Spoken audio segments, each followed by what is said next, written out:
बंधुगण सबुबले गोटे कथा मन रखु जहाँ आपणक भाग्य नहीं ताकू जदि पाइबार आशा रखिबे आउ खोजी बुलिबे तेबे जहाँ आपणक पाखरे अछि ताकू आपण हरई देबे। नमस्कार बंधुगण, आपण मानकु आमर एही चैनल को स्वागत। आज एही ज्योतिष कार्यक्रम कुंभ राशि पाई बहुत अधिक गुरुत्वपूर्ण रही अछि। आज आम जानिबा कुंभ राशि 2025 एप्रिल मासटी किपरि रहिबा। कुंभ राशि मासिक राशिफल उपरे आलोचना करिबा। शनिकर 7.5 तृतीय चरणर प्रथम मास आपण मानक पाई किपरि रहिबा समस्त विषय रे आज एही भिडियो रे आमे जानिबा। आपणकर स्वास्थ्य, शिक्षा, प्रेम संपर्क, वैवाहिक जीवन, भाग्य, क्यारियर एवं व्यापार वाणिज्य उपरे विस्तार भाव आलोचना करिबा। नवग्रहंकर स्थिति मत देखिबा। नवग्रह कि प्रकार फल देबारे सक्षम हेबे। शेषरे आशीर्वाद प्रदान करुथिबा ग्रहमानक पाई किछि विशेष प्रतिकार मत जानिबा। सेथिपाई भिडियोटिकु शेष पर्यंत देखंतु। चलंतु आरंभ करिबा आज रही कार्यक्रम, जहाँकि आपणकर जन्म राशि चंद्र राशि उपर आधारित। एप्रिल मास आरंभ रे कुंभ राशि रे नवग्रहंकर स्थिति विषय रे सर्वप्रथमे जानिबा। एहा परिवारु जदि आपणकर भी कुंभ राशि होई थाए एवं आपण भी ईश्वर को सच्चा हृदय भक्ति करती विश्वास करती तेबे एही भिडियोटी को लाइक करी कमेंट बॉक्स रे जय शनिदेव, जय हनुमान अवश्य लिखि दियंतु। ता सबुठु प्रथमे जानिबा एही एप्रिल मासरे कुंभ राशि रे नवग्रहंकर स्थिति किपरि रहिबा।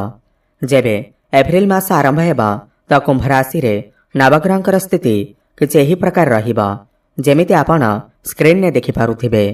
बंधुगण, राशि चक्रर एकादश राशि हेउछि कुंभ राशि एवं आपणक राशिर अधिपति हेउछन्ति शनिदेव एवं शनिदेव आपणकर द्वितीय भाव में विराजमान अछन्ति।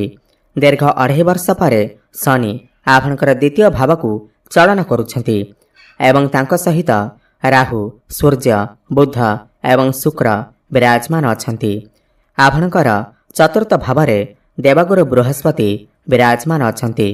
पंचम भाव में मंगल विराजमान अछन्ति एवं आपणकर अष्टम भाव में केतु विराजमान अछन्ति। धैर्यर सहित भिडियोटी को शेष पर्यंत देखंतु। सबुठु प्रथमे जानिबा आपणकर स्वास्थ्य किपरि रहिबा एही एप्रिल मास 2025 रे। बंधुगण, प्रथम भाव होई थाए आपणकर स्वास्थ्यर भाव, इम्यूनिटी सिस्टम भाव एवं प्रथम भावर अधिपति हेउछन्ति शनिदेव एवं शनिदेव आपणकर द्वितीय भाव में विराजमान अछन्ति। बंधुगण, गोटे कथार ध्यान रखंतु।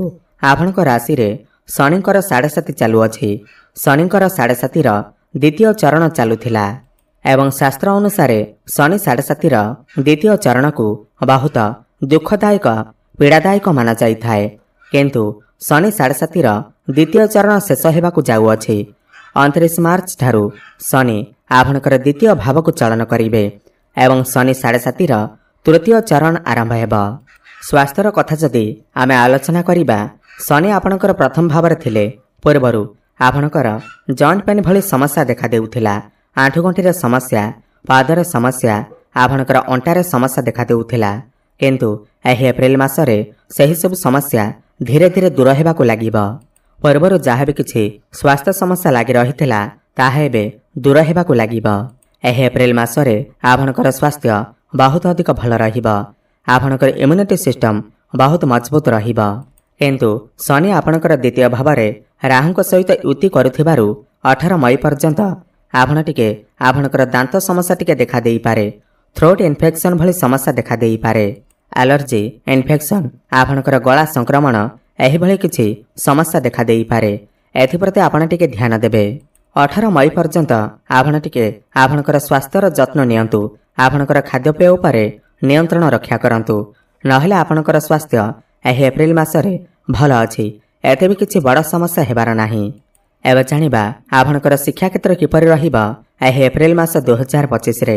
बंधुगण, पंचम भाव होई थाए आपणकर शिक्षा क्षेत्रर भाव एवं पंचम भावर अधिपति हेउछन्ति बुधदेव एवं बुध आपणकर द्वितीय भाव में विराजमान अछन्ति। देखंतु, एही मासरे बुध द्वितीय भाव में थिबारु आपणकर बुद्धि बढ़िबा। आपण इंटेलिजेंट देखा जिबाकु लागिबे। आपणकर ज्ञान बढ़िबा। पाठपढ़ार तो आपण उन्नति करिवे, किंतु बुधंक सहित ରାହୁ ଏବଂ ଶନି ଥିବା ହେତୁ ଆପଣଙ୍କ ଭିତରେ ଟିକେ କନଫ୍ୟୁଜନ୍ ଦେଖାଦେଇପାରେ, ଡାଉଟ୍ ଦେଖାଦେଇପାରେ। ପାଠପଢ଼ାରେ ଅସନ୍ତୁଷ୍ଟି ଦେଖାଦେଇପାରେ। ଆପଣଙ୍କର ମାଇଣ୍ଡ ଭ୍ରମିତ ହୋଇପାରେ। ପାଠପଢ଼ାରେ ନ ଲାଗି ଅନ୍ୟ ଆଡ଼େ ଯାଇପାରେ। ଆପଣ ବହୁତ ଅଧିକ ମୋବାଇଲ ଫୋନର ୟୁଜ୍ କରିପାରନ୍ତି। କିନ୍ତୁ ଯଦି ଆପଣଙ୍କର କିଛି ଏକ୍ଜାମ ଅଛି, ଖାସ୍ କରି 14 ଏପ୍ରିଲ ପରେ, ତାହେଲେ ସେଥିରେ ଆପଣ ନିଶ୍ଚିନ୍ତ ଭାବରେ ଉତ୍ତୀର୍ଣ୍ଣ କରିବେ। ଆପଣ ଯଦି କିଛି ଆଡ଼ମିସନ୍ ନେବାକୁ ଚାହୁଁଛନ୍ତି, ନୂତନ ସ୍ଥାନରେ ଆଡ଼ମିସନ୍ ନେବାକୁ ଚାହୁଁଛନ୍ତି, କୌଣସି ଫର୍ମ ଫିଲ୍ଅପ୍ କରିବାକୁ ଚାହୁଁଛନ୍ତି, କମ୍ପିଟେଟିଭ୍ ଏକ୍ଜାମ ଦେବାକୁ ଚାହୁଁଛନ୍ତି କିମ୍ବା କୌଣସି ନୂତନ ସ୍ଥାନରେ ଆଡ଼ମିସନ୍ ନେବାକୁ ଚାହୁଁଛନ୍ତି, ତାହେଲେ 14 ଏପ୍ରିଲ ପରର ସମୟ ଆପଣଙ୍କ ପାଇଁ ଅତ୍ୟନ୍ତ ଶୁଭ ଅଟେ। ଏବେ କଥା ହେବା ଆପଣଙ୍କର ପ୍ରେମ ଜୀବନ ବିଷୟରେ। ବନ୍ଧୁଗଣ, ପଞ୍ଚମ ଭାବ ହିଁ ହୋଇଥାଏ ଆପଣଙ୍କର ପ୍ରେମ ଜୀବନର ଭାବ, ଶିକ୍ଷାର ଭାବ ଏବଂ ସନ୍ତାନର ଭାବ ମଧ୍ୟ ହୋଇଥାଏ। ଯେମିତିକି ମୁଁ ଆପଣଙ୍କୁ କହିଲି, ପଞ୍ଚମ ଭାବର ଅଧିପତି ବୁଧ ଆପଣଙ୍କର ଦ୍ୱିତୀୟ ଭାବରେ ବିରାଜମାନ ଅଛନ୍ତି, କିନ୍ତୁ ଆପଣଙ୍କର ପଞ୍ଚମ ଭାବରେ ମଙ୍ଗଳ ବିରାଜମାନ ଅଛନ୍ତି। ଏହି ମାସରେ ଆପଣଙ୍କର ପାର୍ଟନରଙ୍କ ଭିତରେ ଆପଣ ଯାହା ସହିତ ସମ୍ପର୍କରେ ଅଛନ୍ତି ତାଙ୍କ ଭିତରେ ଟିକେ କ୍ରୋଧ ଦେଖାଦେଇପାରେ, ଆଗ୍ରେସନ୍ ଦେଖାଦେଇପାରେ, ଜିଦିପଣ ଦେଖାଦେଇପାରେ।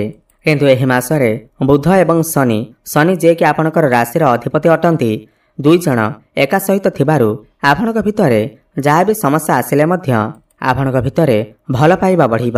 ମିଳନ ସୁଖ ଆପଣଙ୍କୁ ପ୍ରାପ୍ତି ହେବ। ଭ୍ରମଣ ସୁଖ ଆପଣଙ୍କୁ ପ୍ରାପ୍ତି ହୋଇପାରେ। ଏହି ମାସରେ ଆପଣଙ୍କର ଭଲ ପାଇବା ବିବାହର ରୂପ ମଧ୍ୟ ନେଇପାରେ ଏବଂ ପୂର୍ବରୁ ଯଦି ଆପଣଙ୍କର କଥାବାର୍ତ୍ତା ବନ୍ଦ ହୋଇଯାଇଥିଲା, ବ୍ରେକଅପ୍ ଆଦି ହୋଇଯାଇଥିଲା, ତ ପୁଣି ଥରେ କଥାବାର୍ତ୍ତା ହୋଇପାରେ। ପ୍ୟାଚଅପ୍ ହେବାର ମଧ୍ୟ ସମ୍ଭାବନା ବନୁଅଛି।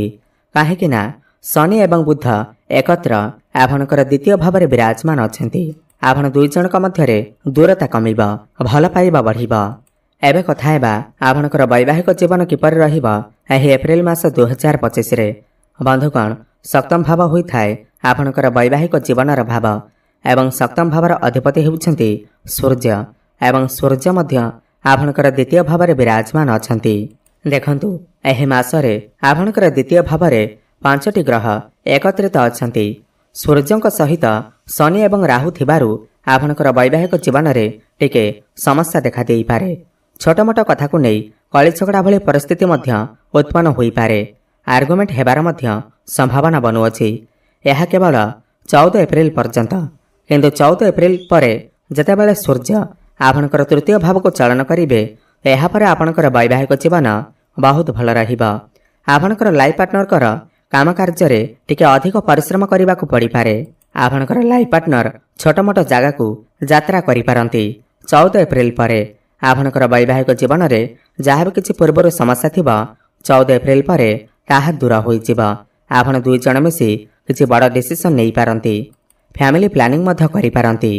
ଏବେ ଜାଣିବା ସବୁଠାରୁ ଗୁରୁତ୍ୱପୂର୍ଣ୍ଣ ବିଷୟବସ୍ତୁ, ଯାହାକି ଆପଣଙ୍କର ଭାଗ୍ୟ, କ୍ୟାରିୟର ଏବଂ ବେପାର ବାଣିଜ୍ୟ କିପରି ରହିବ ଏହି ଏପ୍ରିଲ ମାସ 2025ରେ। ବନ୍ଧୁଗଣ, ନବମ ଭାବ ହୋଇଥାଏ ଆପଣଙ୍କର ଭାଗ୍ୟର ଭାବ ଏବଂ ଦଶମ ଭାବ ହୋଇଥାଏ ଆପଣଙ୍କର କ୍ୟାରିୟରର ଭାବ। ନବମ ଭାବର ଅଧିପତି ହେଉଛନ୍ତି ଶୁକ୍ର ଏବଂ ଶୁକ୍ର ଆପଣଙ୍କର ଦ୍ୱିତୀୟ ଭାବରେ ବିରାଜମାନ ଅଛନ୍ତି। ବନ୍ଧୁଗଣ, ଏହି ମାସରେ ଆପଣଙ୍କର ଭାଗ୍ୟ ବହୁତ ଅଧିକ ପ୍ରବଳ ରହିବ। କାହିଁକିନା ଶୁକ୍ର ଆପଣଙ୍କର ଦ୍ୱିତୀୟ ଭାବରେ ଉଚ୍ଚସ୍ଥ ଅବସ୍ଥାରେ ଅଛନ୍ତି। ଆପଣ ଯେଉଁ କାର୍ଯ୍ୟରେ ବି ହାତ ଦେବେ, ସେଥିରେ ଆପଣଙ୍କୁ ସଫଳତା ଅବଶ୍ୟ ପ୍ରାପ୍ତି ହେବ। ଭାଗ୍ୟ ଆପଣଙ୍କର ସାଥ ଦେବ। କମ୍ ପରିଶ୍ରମରେ ଆପଣଙ୍କୁ ସଫଳତା ଅଧିକ ପ୍ରାପ୍ତି ହେବ।